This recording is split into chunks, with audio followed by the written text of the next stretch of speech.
Okay. En redoxreaktion består af en reduktion og en oxidation. Og i en oxidation, der sker det, at der bliver afgivet nogle elektroner, hvor at der i en reduktion bliver optaget nogle elektroner.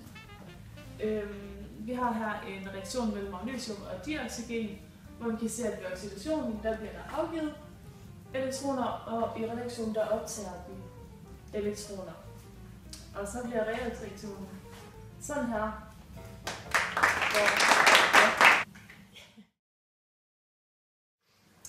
I spændingstræk er metallet anbragt i rækkefølge efter deres tilbøjelighed til at afgive elektroner. Og hvis de står til venstre for H, så vil de helst afgive elektroner, og hvis de står til højre for H, vil de helst optage elektroner.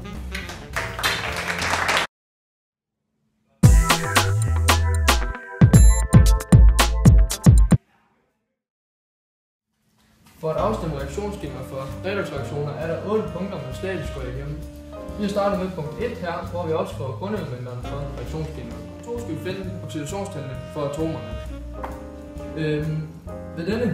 Ved dette reaktionsskema er det Fe og Mn, der skifter oxidationstal.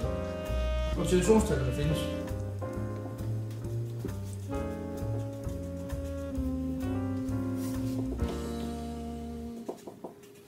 Ved tredje punkt finder vi ændringen i oxidationstallene for atomerne. Her ved Fe kan vi se, at den stiger med 1 i oxidationstal, og MnO4 den falder med 5. Eftersom NN falder med 5, og Fe stiger med 1, og vi skal have lige mange oxidationstal på hver side, bliver vi nødt til at ændre Fe til 5. Så derfor sætter vi 5 foran Fe på begge sider. Og derved får vi lige mange oxidationstal på. Så de atomer, som ikke er H og O. Og her ser vi, at det eneste vi har her, det er Fe og Mn, som allerede er optalt fra punkt 4. Vi skal nu finde den samlede ladning på begge sider af reaktionstegnet.